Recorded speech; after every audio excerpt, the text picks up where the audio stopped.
Allergies बहुत common subject है। हम सबको कभी ना कभी लाइफ में एलर्जी हो जाती है किसी ना किसी चीज़ से, चाहे वो फूड से हो, चाहे कोई चीज़ से हो या पोल्यूशन से हो। एंड एलर्जी जब होती है हम लोगों को तो छींके आना, रैशेस होना, इचिंग होना, ये सब बहुत कॉमन हो जाते हैं। सो आज की इस वीडियो में हम लोग डिस्कस करेंगे कैसे हम लोग एलर्जीज़ के बारे में और जान सकते हैं, कौन से मोस्ट कॉमन मिथ्स होते हैं एलर्जी को लेके। So guys, after a very long time welcome back to the channel and hope everybody is absolutely fantastic. जो लोग मुझे नहीं जानते, मैं हूं डॉक्टर इशराक। सो जल्दी से टॉपिक स्टार्ट करते हैं।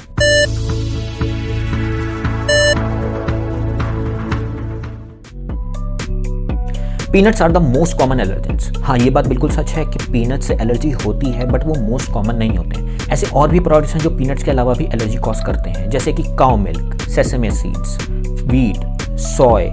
ये सब ऐसे प्रोडक्ट्स हैं जो हम डेली कंज्यूम कर रहे हैं, बट हमको नहीं पता होता कि इससे भी एलर्जी हो सकती है। बच्चों की बात करें तो बच्चों में सबसे ज़्यादा एलर्जी कॉज कराता है काउ मिल्क। बट बात ये होती है कि अंडे और काउ मिल्क ऐसी चीज़ है जो बच्चों में आउटग्रो कर जाती है विथ एज, बट पीनट्स नहीं कर पाते हैं। एंड पीनट्स का रिएक्शन बहुत ज़्यादा सीवियर हो जाता है, इसलिए वो ज़्यादा हाइप में रहते हैं। मोस्टली हमको पता होता है कि हाँ, पीनट्स एलर्जी कॉज करते हैं। जब भी हम लोगों को खांसी होती है तो हम लोग बेनेड्रिल को कंज्यूम करते हैं। हाँ, वो खांसी के लिए ही बनी है, बट उसके अलावा क्योंकि वो एंटीहिस्टामिनिक है एंड हम लोग उसको ओरली कंज्यूम कर सकते हैं, तो लोग उसको माइल्ड एलर्जिक रिएक्शंस में भी ले लेते हैं। माइल्ड यानी कि कभी आपको खुजली हो रही है या आपको कुछ रैशेस हो गए जिनको हम लोग हाइव बोलते हैं, तो ऐसी कंडीशंस में आप बेनेड्रिल कंज्यूम कर सकते हैं। बट जब एनाफिलैक्सिस हो जाता है, यानी कि सीवियर रिएक्शंस हो रहे हैं, जैसे कि डिफिकल्टी इन ब्रीदिंग, आपको कोई भी चीज़ निगलने में दिक्कत हो रही है, आपकी ज़बान सूजने लग रही है, आपको बात करने में दिक्कत हो जाती है, तो ऐसी कंडीशंस में हम लोग को बेनेड्रिल नहीं, हम लोग को एपिनेफ्रिन पे जाना चाहिए। जैसे कि एक सेइंग है, AP first AP fast. Food allergies and food intolerance दोनों डिफरेंट टर्म्स हैं, बट लोग इनको कंफ्यूज कर जाते हैं एक दूसरे के साथ। फूड एलर्जी की अगर बात करें तो वो इम्यून सिस्टम मीडिएटेड होता है। हमारी बॉडी में जो IgE एंटीबॉडीज होते हैं वो रिएक्ट कर जाते हैं फूड पार्टिकल्स के साथ, ठीक है, जो कि नहीं करना चाहिए एक नॉर्मल सर्कमस्टेंस में, एंड प्रोड्यूस करते हैं हिस्टामिन, जो कि रिएक्शंस कॉज करते हैं जिनको हम एलर्जिक रिएक्शंस बोलते हैं। अब एलर्जिक रिएक्शंस की वजह से हमारी बॉडी में इचिंग होना या रैशेस निकल आना, डिफिकल्टी इन ब्रीदिंग, टंग की स्वेलिंग हो जाना, ब्लड प्रेशर रिड्यूस हो जाना, नोजिया, वॉमिटिंग या इवन वर्स से वर्स सिनेरियो में डेथ हो जाना, ये सब कॉमन होता है। वहीं अगर हम बात करते हैं फूड इंटॉलरेंस की, तो वो इम्यून सिस्टम मीडिएटेड नहीं होता है, यानी कि हमारी बॉडी में कोई रिएक्शन नहीं हो रहा है, वो हमारे GI ट्रैक्ट के इंटॉलरेंस की वजह से हो रहा है। जैसे कि हम बात करते हैं लैक्टोज इंटॉलरेंस, जो कि एक मोस्ट कॉमन टर्म है, हम सबको मोस्टली हमने सुना होगा कहीं ना कहीं। ये जो होता है ये फूड इंटॉलरेंस का एक पार्ट है। मतलब कि लैक्टोज इंटॉलरेंस की अगर हम बात करते हैं तो हमारी बॉडी में एक एंजाइम की कमी है, जिसकी वजह से हम लैक्टोज को डाइजेस्ट नहीं कर पा रहे हैं, जिसकी वजह से ब्लोटिंग होना या नोजिया वॉमिटिंग वाली फीलिंग आना, ये सब हो जाता है। अगर हम लोगों को फूड एलर्जी है तो सबसे बढ़िया इलाज इसका ये होता है कि जाएं हम हॉस्पिटल, अपनी जांचें कराएं, हमको पता चल जाएगा कि फूड एलर्जी है कि नहीं है।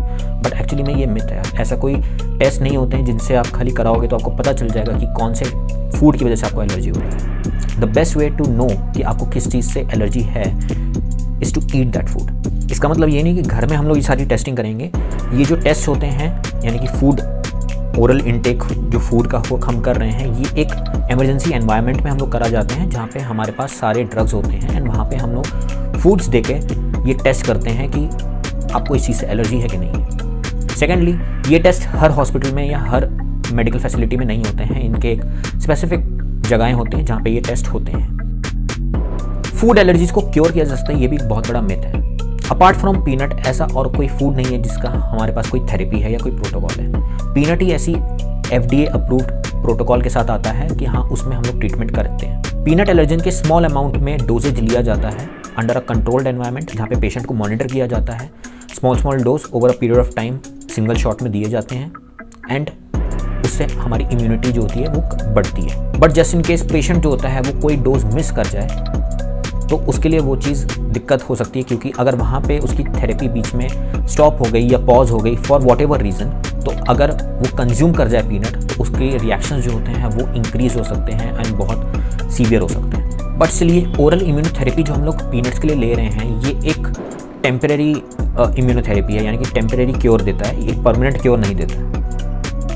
अगर किसी फूड से हमको फूड एलर्जी है एंड हम उसको निगलेंगे नहीं तो हमको एलर्जी रिएक्शन नहीं होगा, यानी कि उससे हम लोग सेफ रहेंगे।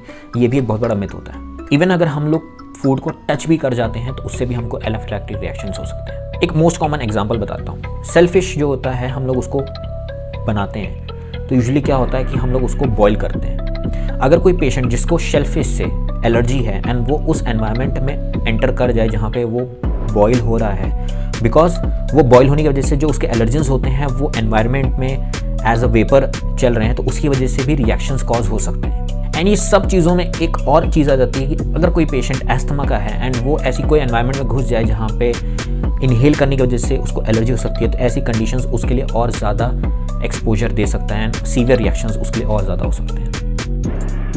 जिन पेशेंट्स में एक्जिमा होता है उनमें फूड एलर्जी होने के चांसेस बढ़ जाते हैं। ये चीज़ हर पेशेंट पे लागू नहीं होती है, बट हाँ ये चीज़ एक फैक्टर होता है। एस्थमा, एनवायरमेंटल या सीजनल एलर्जीज, एक्जिमा, ये सब हमारे जो होते हैं वो एक्टोपिक डिजीज़ के ग्रुप को बिलोंग करते हैं।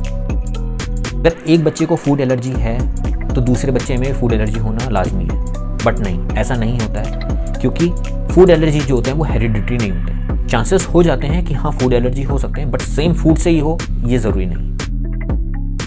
पेशेंट को अगर किसी चीज़ से रिएक्शन हो जाए, हम उससे अगर उल्टी करवा देंगे तो उससे वो ठीक हो जाएगा, ये भी एक बहुत बड़ा मिथ है। एक्चुअली इसका उल्टा ही है, क्योंकि जब पेशेंट कोई चीज़ कंज्यूम कर रहा है तो वो बॉडी को एक्सपोज कर देता है उस पर्टिकुलर फूड से, एंड जब हम उससे उल्टी करवा रहे हैं तो हम लोग सेम चीज़ वापस से रिपीट करा रहे हैं, बस उल्टी तरीके से, यानी कि वो बॉडी में से वापस पास आउट हो रहा है एंड फिर से वापस बॉडी एक्सपोज हो जाती है। अगर पेशेंट खुद से उल्टी कर रहा है तो ये एनाफिलैक्सिस का साइन हो सकता है, बट ज़बरदस्ती उल्टी कराना ठीक नहीं रहेगा। तो आई होप आप लोगों को ये वीडियो अच्छी लगी, और वीडियो अच्छी लगी तो वीडियो को लाइक कर देना। चैनल पे अगर नए हैं तो सब्सक्राइब जरूर करना। मैं आपसे मिलूंगा नेक्स्ट वीडियो में, तब तक के लिए stay home, stay safe, stay fit.